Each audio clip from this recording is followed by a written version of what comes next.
자, 저번에 그 문다혜 씨가 청와대에 거주했다는 논란이 있었잖아요. 밑도 끝도 없이 그냥 문 대통령 딸 문다혜 1년 가까이 청와대 관저살이. 그때 그 청와대 비서실장 와갖고 너무 뭐 과도한 논란이다. 근데 최근에 나온 거 보면은 문 대통령 따님이 청와대 살면서 그때 야당이 했던 게 아빠 찬스라 그랬어.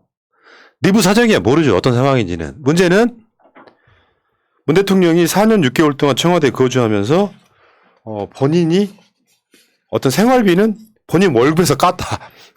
이런 대통령 없었어요. 그렇죠. 이런 대통령이 없었다고. 이 약속을 지켰어. 문 대통령은. 여러분들 기억하시겠지만 밥값 꼬박 내고 4년 6개월 동안 청와대에 거주하고 있습니다. 문다혜 씨의 어떤 비용들도 다 문 대통령이 본인 월급에서 깐 거예요. 얼마나 대단한 대통령입니까?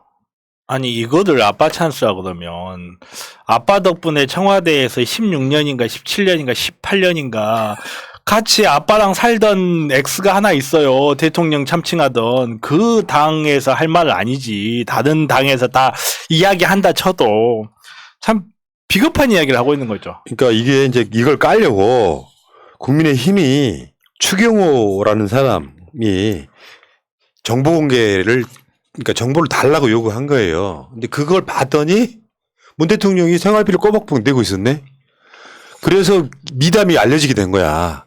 청와대에서 굳이 청와대 대변인이 우리 문 대통령은 생활비를 꼬박꼬박 월급에서 깝니다 라고 이야기를 하고 싶었는데 굳이 그 이야기를 할 타임이 아니었잖아요. 국민의힘이 요구를 해서 자료를 요구해서 까봤더니 그랬더라 이 이야기예요. 근데 언론이 너무 악의적이라서 왜 생계가, 그러니까 따로 독립해서 살고 있는 결혼한 딸을 데리고 사느냐 이거에 포커스를 맞추다 보니까 과도하게 지금 공격을 받는 면이 있는 거예요. 저는 그 부분이 되게 안타까운데 결혼을 한 딸이든 아들이든 데리고 사는 것이 법적으로 문제가 없습니다. 그러니까 법에 나와 있는 상황이 아니기 때문에 데리고 살 수도 있는 건데 지난 대통령들 어땠습니까?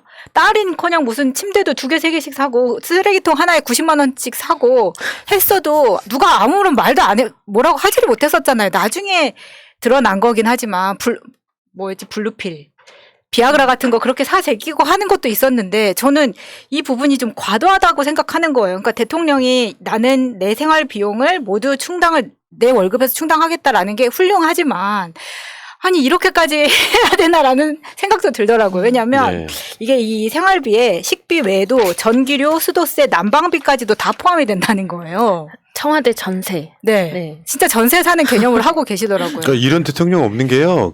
취임하자마자 했던 말인데 현재 관저 운영비나 생활비도 특수활동비로 처리하는데 가족 생활비는 대통령의 봉급으로 처리하겠습니다. 적어도 우리 부부의 식대와 개, 고양이 사료값 등 명확히 구분 가능한 것은 별도로 내가 부담하는 것이 맞고 그래도 주거비는 들지 않으니 감사하지 않습니까?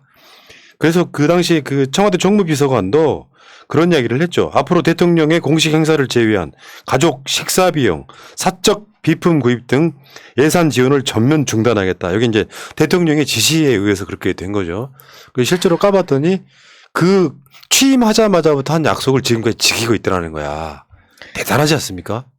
그리고 거기서 아낀 비용은 일자리 예산, 그다음에 소외계층 지원 예산에 쓰이고 있다고 합니다. 거기에 보탠다고 합니다. 특수활동비가 사실 특권 중에 하나이고 눈먼 돈이라고 하잖아요.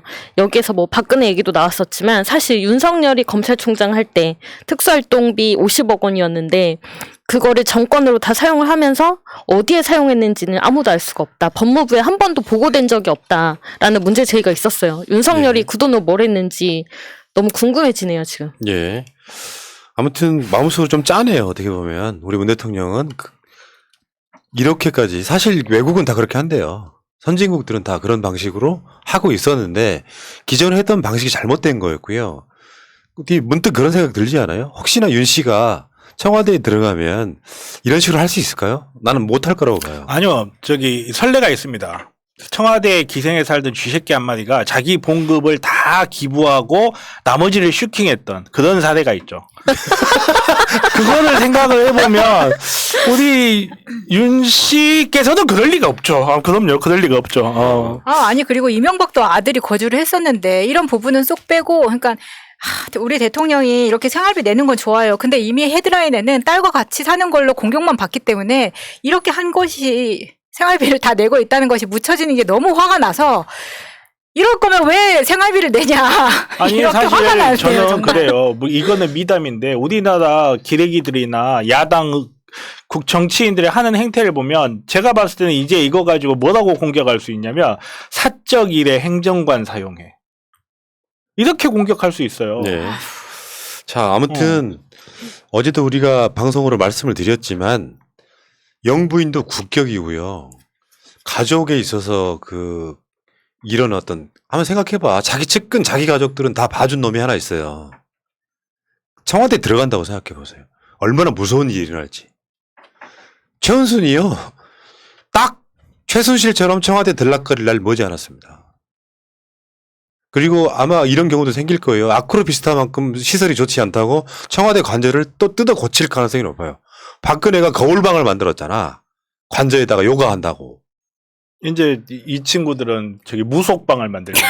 한쪽에 당군 할아버지 서 계시고. 야, 그러면은 그 떡볶이 동네가 청와대로 들어오나요? 향 냄새 풀풀 나면서. 먹기 동네 신당동이요? 신당동이 신당이 많아서 신당동이라고 했잖아요. 그 신당이 지금 청와대에 들어올 수도 있다. 그리고 나이는 비슷한데 수염 많으신 분이 거기 앉아가지고 이렇게. 대통령 무속 특별 보좌관. 그렇죠. 천공. 아무튼 진짜 뭐 웃자고 하는 소리인데 이거는 말이 안 된다. 문 대통령이 어떤 솔선수범을 보여주는 게 뭐냐면요. 역사의 선례를 남길 수 있다면 시스템으로 남기고 이 과정들을 거치면서 나라가 좋아지는 거예요. 근데 사실 욕심이 있을 수 있잖아요. 내 월급은 그냥 그대로 저축하고 어차피 나라가 그거를 명확하게 구분해주지 않는 상태에서 대통령의 모든 것은 사실 지원받을 수 있거든요. 원래는. 그럼요. 예. 근데 그거를 딱 구분해가지고 아까 제가 말씀드린 것처럼 우리 가족들 생활비, 식비 이런 거는 내 월급에서 깔게. 그러니까 대통령한테 월급이 나갈 때는 그거 까고 나간다는 거죠. 기본적으로 나가는 게. 근데 문다혜 씨가 청와대에 살고 있다는 것이 아빠 찬스네 뭐네 이렇게 얘기하는데 그 내부 사정은 잘 모르지만 문다혜 씨가 살고 있다 그래서 어차피 살고 있는 공간에 식비나 이런 생활비를 대통령 월급으로 까면 아무 문제가 안 되는 거고요. 실제로 대통령의 직계가족인데 결혼을 했다고는 하지만 어떤 사정이 있어서 청와대에 살고 있는 것이 공격거리는 안 된다. 자신들은 훨씬 심했으면서 말이죠. 저는 이렇게 생각을 합니다.